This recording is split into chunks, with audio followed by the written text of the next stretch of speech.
Hey friends, it's Kirsten from Poplar Spring Farm. It is just a rainy, dreary afternoon, but we just transplanted our little tomato starts into bigger pots, and the girls had actually made paper pots to transplant them into. So I wanted to show you how we did that, and I also did some mulching at the garden yesterday afternoon, and so I wanted to show you that too. These are my south-facing windows. It's rainy today, but usually there's a bunch of sun coming in here. But I want to show y'all a couple things with the tomatoes here. First of all, see, I have a heating mat and I've kept the tomatoes on it. Tomatoes are really particular about how much heat they have, and you can see that these stems are nice and green. They're not red at all. If you've got tomato stems that are red, it means they're not getting enough heat. And so they either need to be on a heating mat or in a greenhouse situation. And if they are red, that's okay. You can just go ahead and get them on the heat and they'll turn back green, and that's how you want them. But I just want to show you that you can start your seeds and they'll do really well even without growing lights if you have a window that faces south. So normally a lot of sun comes in here. Like I said, it is raining today, but there's still a lot of light. And I do run overhead lights at night for these guys. And if you don't have windows where the sun's actually coming in, growing lights I think would probably be a must, because you don't want your plants to get tall and leggy. But these are tall enough now to where we need to take them out of here and put them in different pots. So the girls are making some paper pots out of newspaper, and I'm going to show you how they do that and how we transplant them. Oh, and one other thing, I have 30 some plants here. I need to recount them and see how many there are. But we're a family of 10, and this is enough tomatoes for us. Most of these are aroma type to use for our sauce, but this actually provides all the tomatoes that we need for the year. And as you can see, it's really not that many. We make a lot of sauce, and I don't prune my tomatoes, which I'll show you more about that during the growing season. But just this amount of tomatoes here is all we need for our family of 10. And that's all our sauce, all our pizza sauce, everything.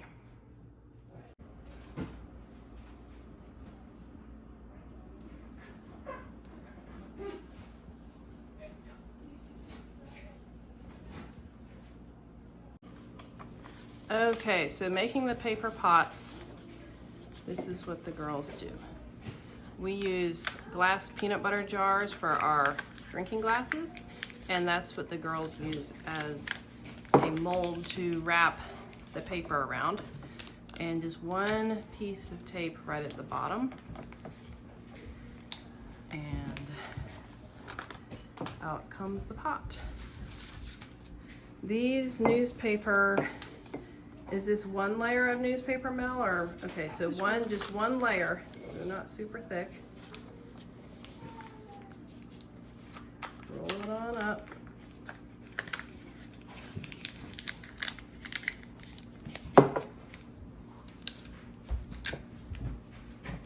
And one piece of tape. And that's it. So they're almost done making pots, and when they are done, we're going to take them out to the porch where we've got more potting soil, and we'll be transplanting the tomatoes.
got the last tomatoes in these pots, and the rain has slowed down.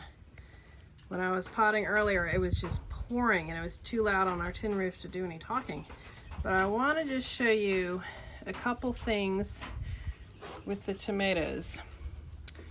So I showed you on the other video how I took off the first two leaves, which is called the cotyledons. Those are the first two leaves that sprout when the seed starts coming up. And they actually look like this. So I pinched them off on all these tomatoes. And tomatoes will get roots as deep on the stem as you plant them. So you always want to plant your tomato little starts as deep as you possibly can, because you want strong roots and lots of roots. So these tomatoes here, I slid them down in and I just filled it right up with soil. They'll get roots to the top. And then when we put them out in the garden, we'll just leave them in these pots. The roots will be, sometimes they'll actually start to come through at the very bottom. See, I just water in here. I don't water the top, I just put water in here and it soaks it up. And so the bottom ends up getting a little soggy, and sometimes the roots will actually pop through. If they don't, it's fine. When you plant them in the garden, you can just take your finger or take a little knife and kind of pop a hole here and there. You don't have to, it's just, you know, if you want to do that. But you just plant the whole pot, of course, because it's just newspaper. And again, you know, at that point, these have another month to go before we put them in the garden. So, you know, they'll be like up here or whatever. And these little branches will get pinched off, and I will plant this pot really deep in the soil because that'll give that much more root growth. So that's the trick with tomatoes. They like to be hot, they like to be warm, they need to be in the sun, and they need to be planted deep. So I'm actually going to get these guys back in the house because it's kind of chilly out here on the porch, and we'll let them grow for another month or so, and then we'll get them out in the garden.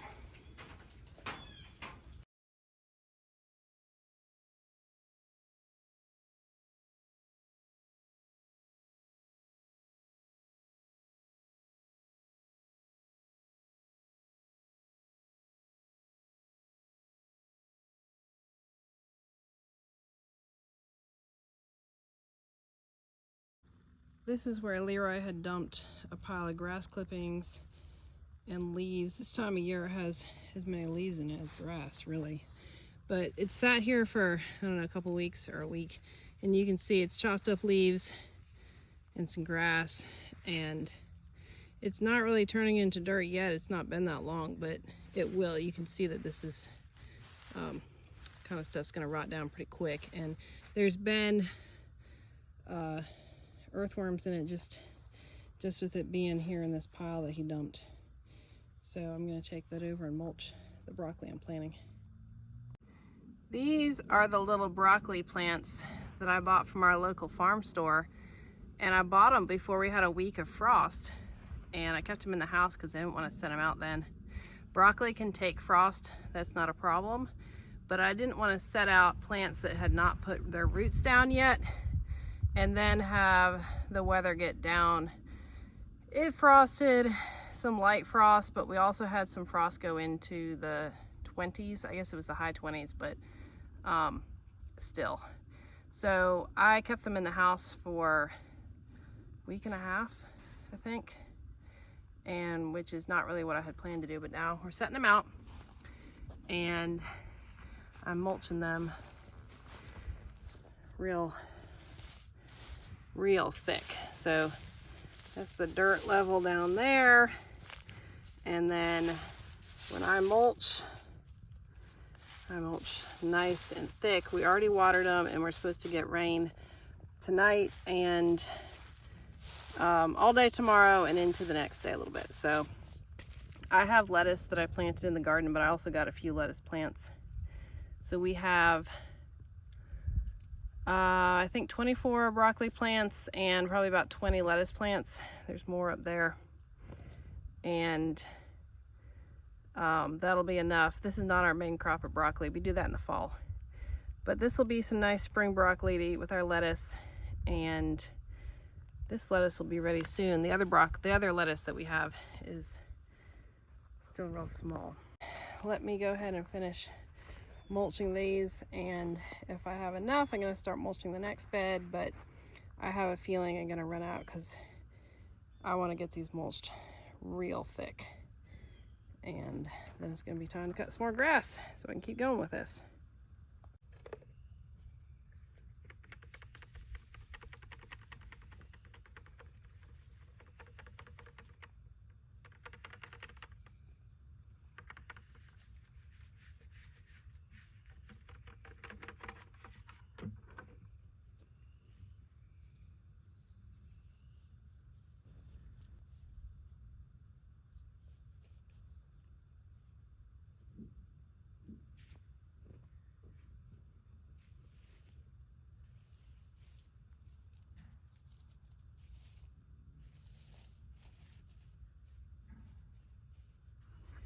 Since I mulch my garden paths with grass clippings and leaves also, every few years I come through and I will either scrape the path really well with a pitchfork like this, or I'll actually use a shovel.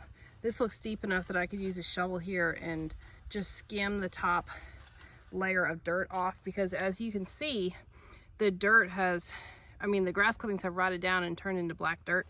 And so what I'll do is, this is the grass clippings and leaves that are in the middle of turning into dirt. There's some dirt in there and some mulch still, but I will throw that up on the bed right there and mulch my plants with it.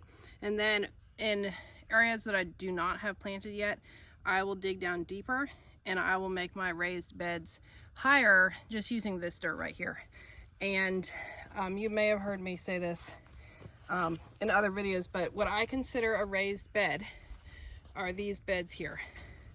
They do not have wood around them or metal or whatever, but they're higher than the paths and they're distinct from the paths, and I don't till them.